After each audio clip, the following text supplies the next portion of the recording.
Excuse me. Good morning. Are you Ray LeBlanc? Yes, ma'am. Can you hear me okay like that? I can hear you. Okay. And will your client waive the formal reading of the indictment? Yes, Your Honor. Mr. LeBlanc, in cause number 250460, you're charged with the state jail felony offense of burglary of a building from February 5th of 2025. And how do you plead to that charge? Are you pleading guilty freely and voluntarily, Yes, ma'am. and because you did what they charged you with? This offense falls under a state jail felony. Not the most severe tier, but definitely nothing to take lightly. In Texas, burglary of a building doesn't mean someone has to break into a house. Even slipping into a business or store without permission is enough to put you in this category. I have here on the computer some documents that have your signature on them that the state's marked as exhibit number 1. Before you signed these, did you go over them with Ms. Holmes? Yes, ma'am. Do you fully understand them? Yes. Do you understand, if I follow the agreement that you made with the district attorney, that you will be waiving or giving up any right to appeal? Yes. And are you a U.S. citizen? Yes, ma'am. Okay. You're a U.S. citizen. Oh, yeah. Okay. I have to ask everyone. Yeah. State tenders number 1. No objection. It's admitted. Is there any evidence that Mr. LeBlanc is not competent? No, Your Honor. And just like that, the guilty plea is locked in. The judge double checks that he's thinking clearly and understands every part of the agreement. No confusión, no hidden surprises. Because once you say guilty, the door behind you closes, and there's no going back. All right, sir, I'm going to find that you entered your plea of guilty freely and voluntarily. Find that you're mentally competent and understand the nature and the consequences of your plea. Find sufficient evidence to find you guilty, and at this time find you guilty of burglary of a building.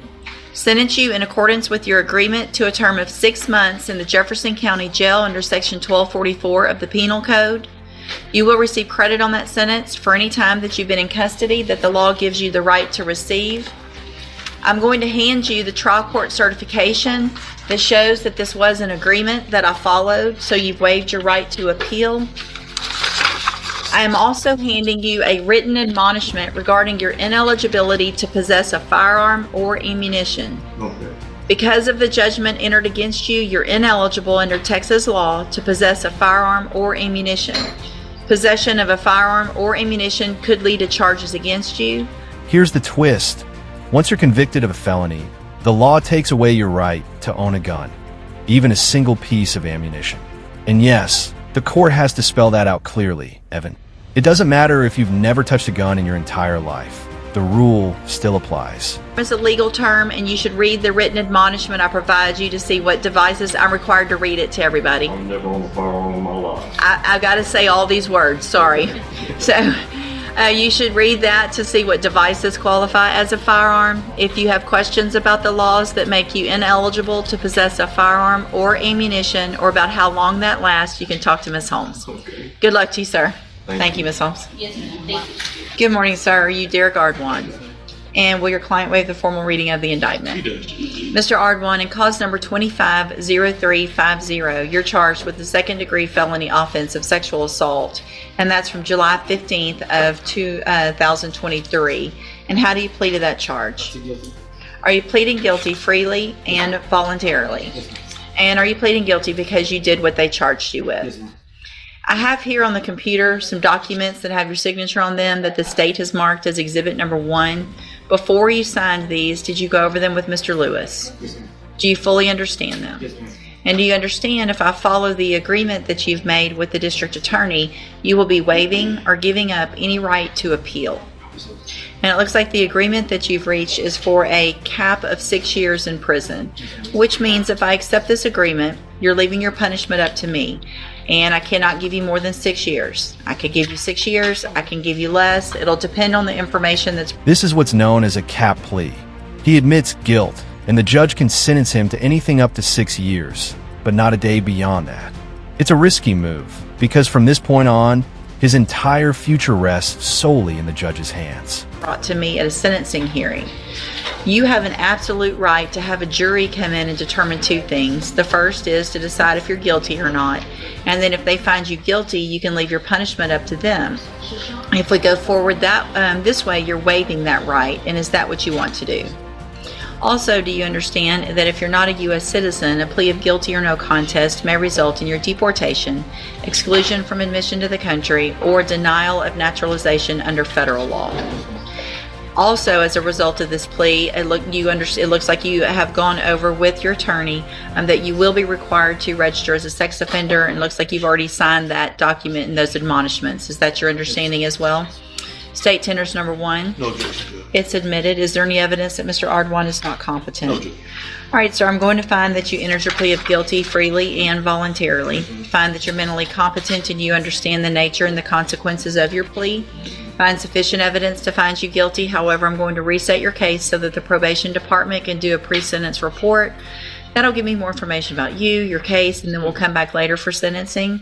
Anything that you think is important for me to know, get that information to Mr. Lewis, and he will present it to me on your behalf when we come back. Right? You can go back with the bailiff. James Burrell. And Mr. Lewis, will your client waive the formal reading of the motion? He does, Judge. Mr. Burrell, in clause number 2239838, I have a first amended motion to revoke your community supervision. Shows that you were placed on probation May 23rd of 2023 for the third-degree felony offense of theft, and that was a 10-year term in prison that was suspended for 10 years. Is that correct? The motion alleges that you violated your probation. Count 1 alleges that you failed to report as directed to the probation department May 14th, May 23rd, June 11th of 2024. And is that true or not true? Count 2 alleges that you failed to immediately report to your probation officer your change of address and phone number. Is that true or not true? I'm sorry? Okay.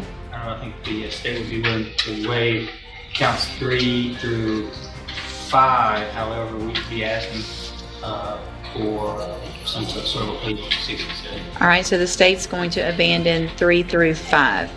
Count 6 alleges that you were arrested for the offense of possession of a weapon by a felon June 19th of 2024 in Orange County, Texas. And is that true or not true? And then count 7 alleges that you were arrested for possession of a controlled substance June 19th of 2024 in Orange County. Is that true or not true? Did you enter your pleas of true to, I'm sorry? No. Oh, I thought I was going to say. Did you enter your pleas of true to counts 1, 2, 6, and 7 freely and voluntarily? And did you plead true to those counts because they're actually true?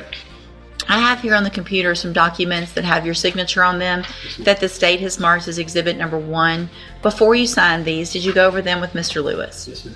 Do you fully understand them? Yes, ma'am. And do you understand, if I follow the agreement that you've made with the district attorney, that you will be waiving or giving up any right to appeal? Yes, ma'am. State tenders number 1. No objection, Judge. It's admitted. Is there any evidence that Mr. Burrell is not competent? No, Judge. All right, sir, I'm going to find that you entered your pleas of true to counts 1, 2, 6, and 7 freely and voluntarily. Find those counts true. Find sufficient evidence to revoke your probation, and at this time revoke your probation. Reassess your punishment in accordance with your agreement to a term of 4 years in the institutional division of the Texas Department of Corrections. You will receive credit on that sentence for any time that you've been in custody that the law gives you the right to receive. I'm handing you the trial court certification that shows this was an agreement that I followed, and so you have waived your right to appeal. I also handed you a written admonishment regarding your ineligibility to possess a firearm or ammunition. I went over that with you back when you first got probation, right? So just make sure you read that and know that because of this judgment, you cannot possess a firearm. Oberel broke the terms of his probation, got arrested again, and now he's headed to prison for 4 years. When a judge gives you probation instead of time, it's a lifeline. But if you waste it, the entire sentence comes back with full force, and the law does not hold back. All right, good luck to you, sir. Thank you.